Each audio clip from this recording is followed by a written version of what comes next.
boys and girls, it's Miss Cindy, and I am so thrilled to be able to read to you plenty of PJ Library books. So every week, Tuesday and Thursday, I'm going to read to you another PJ Library book. Parents, if you're not already signed up, if your child's not already signed up for PJ Library, you can do it by going to the website, and it's pjlibrary.org. And with this, your child will get a free book every month. So, Passover's coming, and I thought I would read a Passover book, a Sweet Passover. I wonder what it's about. Can you tell by the cover what it's about? I think you can. Somebody looks like they're cooking with their grandpa. Let's see. Sweet Passover.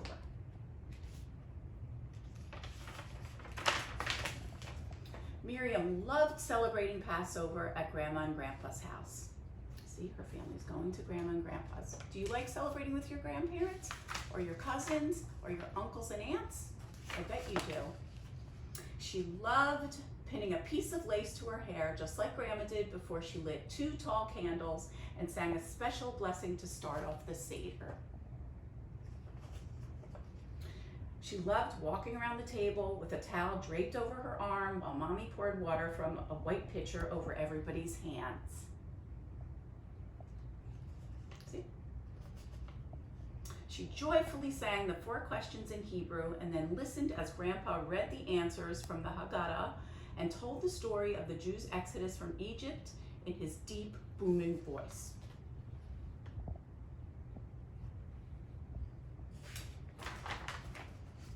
She giggled at the way Daddy said, warm, warmer, hot, as she got closer and closer to finding the afikomen that he had hidden after he broke the middle matzah in half and tucked one of the pieces between 2 of Grandma's cookbooks high on the kitchen shelf. I want you to start thinking about your favorite part of each book that I read. This actually is Miss Cindy's favorite part, when I hide the afikomen and the kids find it. She happily stood beside Aunt Rachel and Uncle Nathan when they opened the front door to welcome Elijah the prophet, as she left when Bubba joined them and howled at the full moon. I think Bubba might be the dog. And you know how I love dogs. Miriam loved everything about Passover, but most of all, she loved eating matzah. And during the 8-day festival, she ate as much of the unleavened bread as she could. On the first day of Passover, Miriam and Grandma ate matzah with butter. See? It's actually my favorite. On the second day of Passover, Miriam and Grandpa ate matzah with jelly. There's the jelly. On the third day of Passover, Miriam and Aunt Rachel ate matzah with tuna salad. Yummy. On the 4th day of Passover, Miriam and Uncle Nathan ate matzah with egg salad. On the 5th day of Passover, Miriam and Mommy ate matzah with cream cheese. On the 6th day of Passover, Miriam and Daddy ate matzah with cottage cheese. Wow, we have a lot of choices. On the 7th day of Passover, Miriam ate lots of matzah by herself. She ate matzah with almond butter and matzah with apple butter. She ate matzah with blueberry jam and matzah with strawberry jam. She ate plain matzah, egg matzah, whole wheat matzah, and chocolate covered matzah. All week long, Miriam ate nothing but matzah. Matzah, matzah, matzah.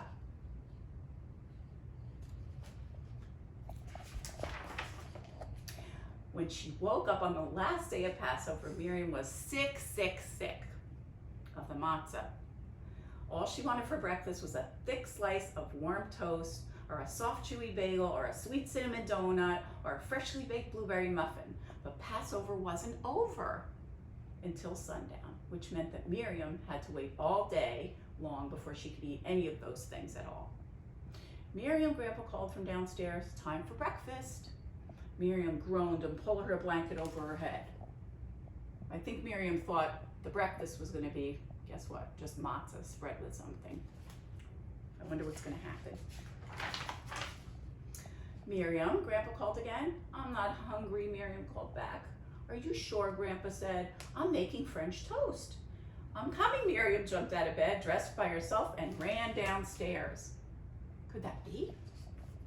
And there was Grandpa with an apron tied around his waist and a puffy Chet's hat perched on his head. "Good morning, Shayna Maidala." Grandpa gave Miriam a hug and a kiss on the kepi. "Ready for some French toast?" And how can you be making French toast if Passover isn't over? Let's see.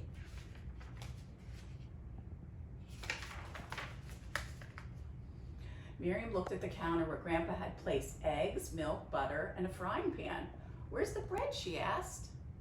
"Bread? I can't use bread. It's still Passover." Grandpa reminded her, "That's why I'm using matzah." "Matzah," Miriam moaned. "How can you make French toast out of matzah?" "I'm making Passover French toast," Grandpa explained. "I'm making matzah brie." "Matzah brie? Yuck!" Miriam folded her arms. "I'm never eating matzah again." "Never? That's too bad," Grandpa said. "You don't know what you're missing." And then he began to cook. Now raise your hand. Have you ever eaten matzah brie? It is so delicious. I think you have, because in cooking class, we make it together. And we're going to do that again.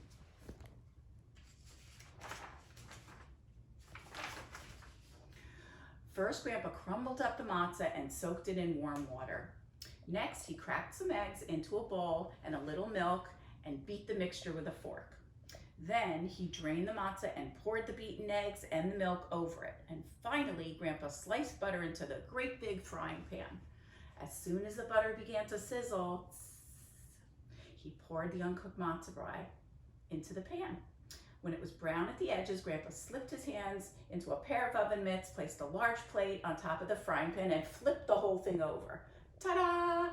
Grandpa was so happy. Passover French toast. Doesn't that look delicious? It looks really good to me. "No," Miriam said, wrinkling up her nose. "No more matzah for me." "Suit yourself," Grandpa said. He slid the matzah brie back into the pan to cook it on the other side. "Will you please set the table, Miriam, for me?" Miriam took out the special Passover plates and put one at each place. Just as she set down the last fork and spoon, Mommy and Daddy and Aunt Rachel and Uncle Nathan and Grandma scrambled into the dining room. I think they were all excited to eat the matzah brie. Let's see. Mommy spooned applesauce on the top of her matzah brie. Daddy poured maple syrup all over his piece, and Aunt Rachel sprinkled hers with sugar and cinnamon. That's the way I like it. Uncle Nathan smothered his slice with sour cream. Grandma added the salt and pepper to her matzah brie. Grandpa left his plain. So there's a lot of ways to eat matzah brie. Eat in good health. Enjoy. "Oy, that's so good," said Grandma. "The best I've ever had," added Mommy. "May I please have seconds?" asked Uncle Nathan. "Save another piece for me," said Aunt Rachel. "My compliments to the chef," said Daddy. Miriam's missing out.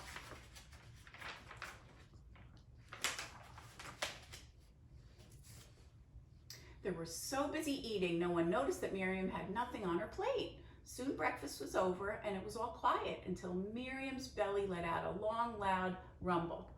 "Miriam, didn't you get enough to eat?" Mommy asked. "No," Miriam answered. "Miriam is never eating matzah again," Grandpa said. Mommy and Daddy and Aunt Rachel and Uncle Nathan and Grandma all gasped. "Never?" She's very sick of this matzah. "Not even on Passover?" asked Mommy. "But Miriam, we always eat matzah on Passover. How else will we remember that our ancestors were slaves in Egypt, and when the Pharaoh granted them freedom, they had to leave in such a rush. They couldn't even wait for the bread dough to rise. That's why we eat matzah. How else would we remember that even in the plainest food eaten in the freedom tastes sweeter than the fanciest food eaten in slavery?" Daddy asked.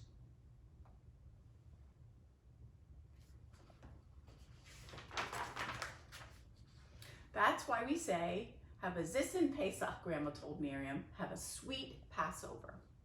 "Matzah is such a simple food, it reminds us to be humble," explained Uncle Nathan. "It doesn't puff itself up, and we shouldn't puff ourselves up either." "It's a mitzvah to eat matzah," Aunt Rachel added, "a good deed. And just as the matzah was baked in a hurry, we should always be in a hurry to do good deeds whenever we can." Matzah goes with everything, Grandpa said, and that reminds us that we should get along with everyone. And if all those reasons weren't enough for us, Dayenu, Grandma said, your grandfather happens to make the best matzah brie in the world.